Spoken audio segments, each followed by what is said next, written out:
Microsoft Word негіздері абзацты форматтау. Бұл видео толығымен абзацты форматтауға арналатын болады. Және де біз қолданатын құралдар толығымен осы абзац бөлігінде орналасады.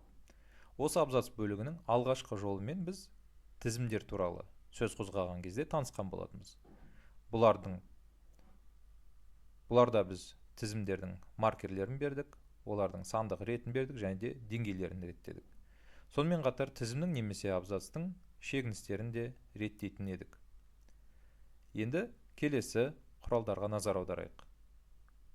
Осылардан кейінгі алғашқы 4 құрал немесе 4 батырма абзацты түзеуге арналады. Көріп отырғандарыңыздай, қазір біздің құжатымыздағы барлық абзацтар сол жаққа қарап түзілген. Яғни, сол жақтағы сөздер бір деңгейде басталып тұрады. Ал оң жағы әркелкі болады. Оны осы суреттен де көруге болады. Басқаша қандай мысалдар болуы мүмкін, соны қарастырайық. Оны қарастырмас бұрын, келесі нәрсені естеріңізге сала кетейін. Біз өзгерісті енгізу үшін өзіміз қалаған абзацтарды ерекшелеуіміз керек.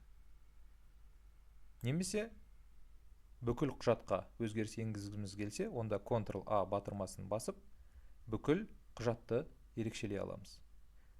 Немесе белгілі бір берілген ерекшеліктермен жаңа жолдан жазу бастай аламыз. Мысалы, орта арқылы тегістеуді қолданып, жаңадан мәтін жазайық. Бұл жазу ортада. Көріп отырғандарыңыздай, жазуымыз бірден ортаға байланысты текстелді. Яғни, жазуымыздың ұзындығына тәуелсіз, ол бірден парағымыздың дәл ортасында орналасатын болады. Әрине, екі жақтағы шегіністерді ескере отырып. Немесе біз белгілі бір абзацқа ғана өзгеріс енгізгіміз келсе, онда ол абзацты ерекшелеудің қажеті жоқ. Бар болғаны сол абзацқа біз курсорды, яғни мына жыпылықтап тұрған тік сызықты қойсақ жеткілікті. Мысалы, қазір курсор екінші абзацта орналасқан. Енді осы абзацқа біз кез келген өзгерісті қолданаламыз. Орта бойынша тегістеу, немесе оң жақ бойынша тегістеу. Екі жақтан да тегістеу, яғни ені бойынша тегістеуді мына үшінші абзацтың мысалында анық көре аламыз. Басатын болсақ, біздің абзацымыздағы сөздер сол жағынан да, оң жағынан да бірдей деңгейде орналасқан. Келесі қарастыратын мәселе ол жол аралық шегіністер. Осы бір абзацтың ішіндегі жолдардың бір-бірінен арақашықтығы. Курсорымыз үшінші абзацта тұр. Демек, біз қазір қандай да бір өзгеріс енгізсек, онда ол өзгеріс осы абзацқа қолданылады. Қарап көрейік. Интервал бөлігіндегі батырмаға басамыз.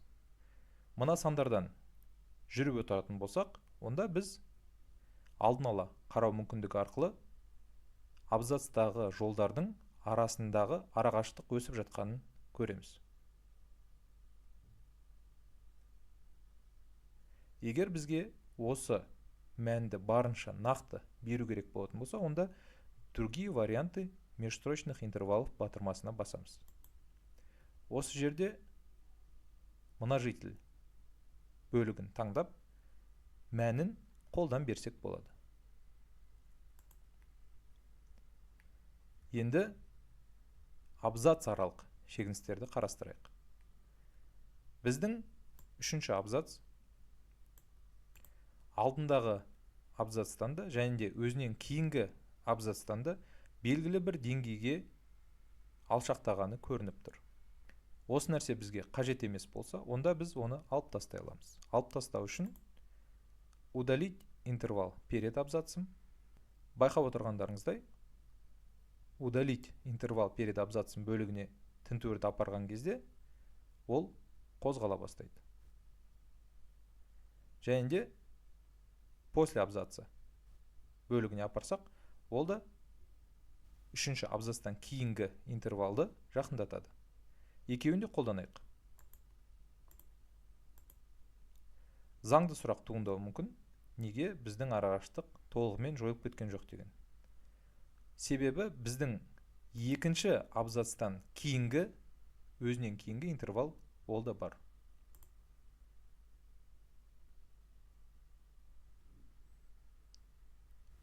Міне, қазір мен тінтуірді удалить интервал после абзаца бөлігіне апарсам, біздің екі абзацымыз бір-біріне максималды түрде жақындайды.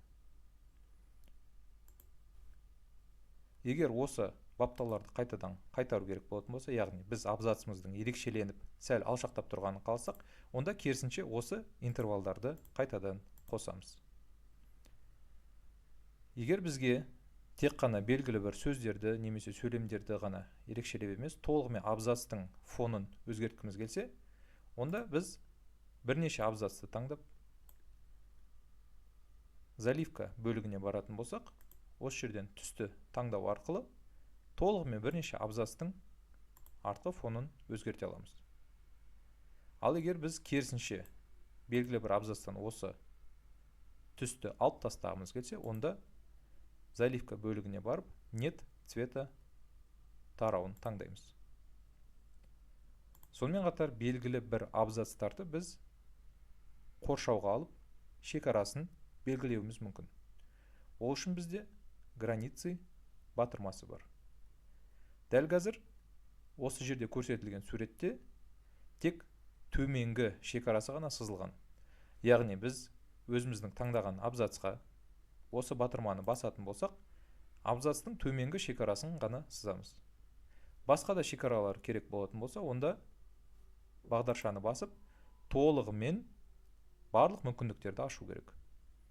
Астыңғы жақ, жоғарғы жақ, сол жақ, оң жақ, барлық шекара, тағысын тағы. Егер қажет емес болса, таңдалған бөлікті қайтадан бассаңыз, сіздің таңдауыңыз кері әсерін береді. Кейде біз мәтінді немесе құжатты өңдеген кезде, басқа біреуден бәлкім осы құжатты алған кезде, әр абзац түрліше бейнеленуі мүмкін. Мысалы, бір абзацтың шрифті мүлдем басқаша болсын. Және де бізге барлық абзацты бір типке келтіру керек болатын болсын. Онда бізде соған көмектесетін құрал бар. Ол мынау қылғалам, формат по образцу деп аталады. Ол қандай қызмет атқарады? Біз таңдаған бөлікке курсорды қоямыз. Осы жерді біз үлгі ретінде қарастырамыз деген сөз. Ал қылғаламды басатын болсақ, біздің курсорымыз өзгереді. Көріп отырғандарыңыздай, курсордың қасында қылғалам суреті пайда болды. Енді біз осы құрал арқылы ерекшелеген өңірдің барлығы біз үлгі ретінде көрсеткен жер бойынша форматталады. Демек, біздің осы абзацымыз қандай үлгіде, қандай форматталу ережесінде сай болатын болса, біз үлгі бойынша форматтаған абзацта дәл сол ережеге бағынатын болады. Айқын мысал ретінде фоны өзгертілген мына абзацты үлгі ретінде алайықта, одан кейінгі абзацты сол бойынша форматтайық. Бірден біздің абзацымыздың фоны өзгерді. Осымен абзацты форматтау тақырыбы аяқталды. Сабақ түсінікті болса, келесі сабаққа өте беріңіз.